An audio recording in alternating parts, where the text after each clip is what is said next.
ఆరోపణలు అయితే మేము ఖండిస్తున్నాం. ఓకే అండి, థ్యాంక్ యూ యామిని గారు. రైట్, ఒకసారి మనం టీడీపీ వర్షన్ తీసుకుందాం. రామబ్రహ్మం గారు, ఏంటి మీరు ఇవాళ ఒక సీరియస్ అలిగేషన్ ఒకటి పెట్టారు ప్రభాకర్ రెడ్డి గారు. జగనే నయము, జగన్ బస్సులను సీజ్ చేశారు, మీరు బీజేపీ వాళ్ళు తగలబెడుతున్నారు అని చెప్పి ఆయన ప్రభుత్వాన్ని ఉద్దేశించి కామెంట్ చేశాడా, బీజేపీ పార్టీని ఉద్దేశించి మాట్లాడారా, ఏం మాట్లాడారు, ఏ రకమైన భావన మీకు అర్థమైందో చెప్పండి సార్. ఇక్కడ ఫస్ట్ గా ప్రశ్న అంటే మనం చర్చించుకోవాల్సింది, మాట్లాడాల్సింది ఒకటే అండి. ఈ కార్యక్రమం ఎందుకు పెట్టాల్సి వచ్చింది అనేది వాస్తవాలు ఆలోచిస్తే కొత్త సంవత్సరం వేడుకలు జరగబోతా ఉన్నాయి. అలాగే ఇప్పుడు ప్రతి నియోజకవర్గంలో కూడాను ఎమ్మెల్యేలు కావచ్చు, స్థానిక నాయకులు కావచ్చు, మరి ప్రజలకి అలాగే అక్కడ ఉన్నటువంటి ఏదైతే స్థానికులకో ఏదైనా కొంత ఉత్సాహంగా లేదా వినూత్నంగా కార్యక్రమాలు నిర్వహించాలనేది ఎవరైనా నిర్వాహకులుగా చేస్తూ ఉంటారు. అక్కడ వాస్తవ పరిస్థితులు తెలియకుండా ఫస్ట్ బీజేపీకి సంబంధించినటువంటి, అంటే ఈ మధ్య కాలంలో నాకు తెలిసి మాధవీలత గారు కానివ్వండి, లేదంటే ఇప్పుడు మీరు మాట్లాడించిన సాధినేని యామిని గారు కానీ ఎక్కడ కూడాను బీజేపీలో మరి కనపడినటువంటి సందర్భాలు ఎక్కడ కనపడలేదు. వీరు ఎప్పుడు కూడాను బీజేపీ కార్యక్రమాల్లోనో లేకపోతే బీజేపీకి సంబంధించినటువంటి ఇదిలో ఎక్కడ కనపడలేదు.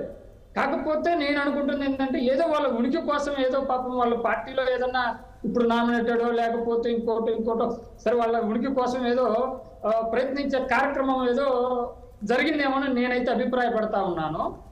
ఫస్ట్ ఆఫ్ ఆల్ ఇక్కడ ఆ కార్యక్రమం నిర్వహించడానికి ఏదైతే లోకల్ ఇష్యూస్ ఏమైనా ఉండి లోకల్గా ఉన్నటువంటి బీజేపీ వాళ్ళు స్పందించి ఇక్కడ ఈ కార్యక్రమం పెట్టడం వల్ల ఇలాగ జరుగుతూ పోతుంది, ఇది జరగబోతా ఉందనేసి జేసీ గారి దృష్టికి తీసుకొస్తే ఆయన ఏదైతే అక్కడ ఉన్నటువంటి పరిస్థితులని ఎగ్జామిన్ చేసుకోను లేదంటే పరిశీలించుకోను ఆ కార్యక్రమాన్ని అవసరమైతే వాయిదా వేసుకునేవాళ్ళు. ఎక్కడో కర్ణాటక అంటే ఐ మీన్ బెంగళూరులోనే ఎక్కడ ఉంటారు. ఎస్ ఆగనమ్మా, నేను చెప్తాను.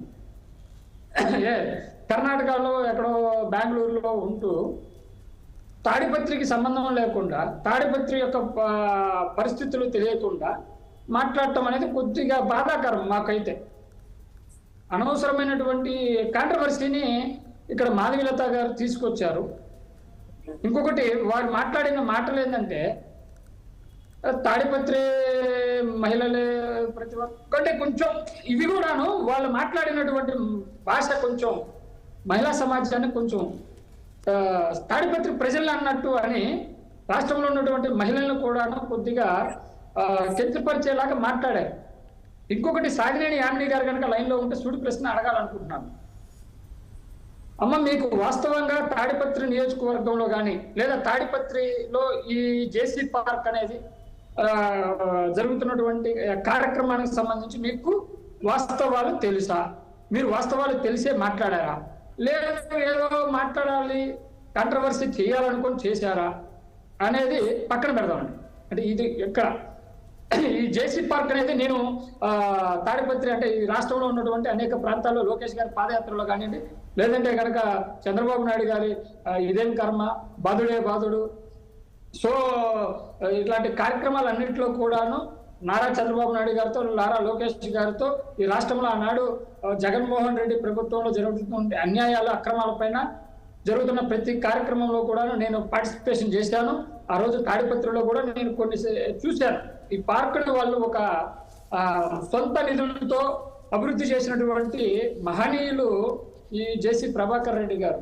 ఇలా తాడిపత్రి ఇందాక రేష్మా గారు అన్నారు, తాడిపత్రిలో మాకు తండ్రి లాంటి వాడు పెద్ద అని ఆయన నడవలేనటువంటి వయసు, ఆరోగ్యం సహకరించకపోయినా కూడాను ఆయన అనునిత్యం ప్రజల్లో అనునిత్యం ప్రజలకు కావలసినటువంటి సౌకర్యాలు కానీ లేదా కష్టాలు కానీ సమస్యలు కానీ ఒక పెద్ద తండ్రి లాగా పెద్దన్న లాగా జేసీ ప్రభాకర్ రెడ్డి గారు తాడిపత్రి ప్రజలని తన కుటుంబ సభ్యులాగా భావించేటువంటి మహానీయుడు ఆయనే. రాష్ట్రంలో ఎంతో మంది నాయకులు ఉండొచ్చేమో కానీ వారు ఎప్పటికీ కూడాను జేసీ సోదరులు అనంతపురం జిల్లాలో కానీ వాళ్ళ కాన్స్టిట్యున్సీలో కానీ ఒక ప్రత్యేకమైనటువంటి మార్పుని వాళ్ళు చూపించేటువంటి ప్రయత్నాలు చేస్తూ ఉంటారు. అందులో ఈ నూతన సంవత్సరాన్ని ఓన్లీ మహిళలే కాదండి, ఇందాక రేష్మా గారు చెప్పారు, అక్కడ ఆమె స్థానికురాలు కాబట్టి మా భర్తలు వచ్చారు, మా ఇంట్లోని పురుషులు వచ్చారు. వారు ఎక్కడికి వచ్చారు? ఏదైతే కార్యక్రమం జరుగుతుందో ఆ ప్రదేశంలో బయట మమ్మల్ని వదిలిపెట్టి సురక్షితంగా మమ్మల్ని రిసీవ్ చేసుకున్నారు. ఎక్కడ ఎటువంటి అవాంఛనీయ ఘటనలు జరగలేదు. ఇంత అపోహలు ఉంటే అంతమంది మహిళలు అక్కడికి వచ్చేవారా? అక్కడ ఉన్నటువంటి పరిస్థితులు మనం ఒక్కసారి బేరీజు వేసుకోవాలండి. బలరాం గారు ఈయన మాట్లాడుతూ ఉన్నారు ఇందాక చిన్నప్పరెడ్డి గారు, ఈ రాష్ట్రంలో శాంతి భద్రతలు లేవు, మహిళలకు రక్షణ లేదని. దాదాపు జగన్మోహన్ రెడ్డి గారి ప్రభుత్వంలో సాక్షాత్తు ఇంటికి కూతవేటి దూరంలో సీతానగరం కృష్ణానదికి ఆనుకొని దగ్గరగా కూతవేటి దూరమే సార్ బలరాం గారు. అక్కడ రెడ్డి సామాజిక వర్గం సంబంధించినటువంటి అంటే సార్ ఇక్కడ నేను సామాజిక వర్గాన్ని ఏదో ప్రస్తావించడం అనేది ఏమన్నా తప్పు అయితే కనుక క్షమించండి. రెడ్డి సామాజిక వర్గంలో ఉన్న ప్రజలు ఎవరైనా కావచ్చు. ఒకటి నేను చెప్పబోతుంది ఏంటంటే, అక్కడ ఈ జగన్మోహన్ రెడ్డి ప్రభుత్వంలో తన ఇంటికి కూతవేటి దూరంలో ఒక మహిళని భర్తతో వస్తే కొత్తగా పెళ్ళైనటువంటి జంట వారు పాపం ఏదో ప్రకృతిలో కాసేపు సేద తీరుదాం అనేసి కృష్ణానది ఒడ్డున వస్తే ఆ రోజు ఉన్నటువంటి గాంజాకి సంబంధించి తీసుకొని మద్యం మత్తులో వాళ్ళు పాపం ఆ మహిళని తీవ్రంగా రేప్ చేసేసి చంపేస్తే ఆ భర్తను కూడాను చిత్రహింసలు గురి చేసి కొట్టితే వారి మీద ఎలాంటి చర్యలు తీసుకున్నారో ఈ రోజు సూటిగా నేను చిన్నప్పరెడ్డి గారిని అడుగుతా ఉన్నాను. ఇలాగా మా రాష్ట్రంలో రోజుకొక హత్యలు, మానభంగాలు ఎన్ని కూడాను ఎన్నో సంఘటనలు బలరాం గారు మీరు చూడలేదా? ఇట్లాంటి ఘటనలు జరిగినప్పుడు మీ ప్రభుత్వం ఏమన్నా కనీసం మహిళలకి ఏమన్నా తీసుకొచ్చిందా? దశ లేనటువంటి దిశా చట్టాన్ని తీసుకొచ్చింది. రైట్. రామబ్రహ్మం గారు నేను మళ్ళీ వస్తాను మీ దగ్గరికి. ఇంకొక నిమిషం సార్, నేను చెప్పనివ్వండి. ఒక్క నిమిషం.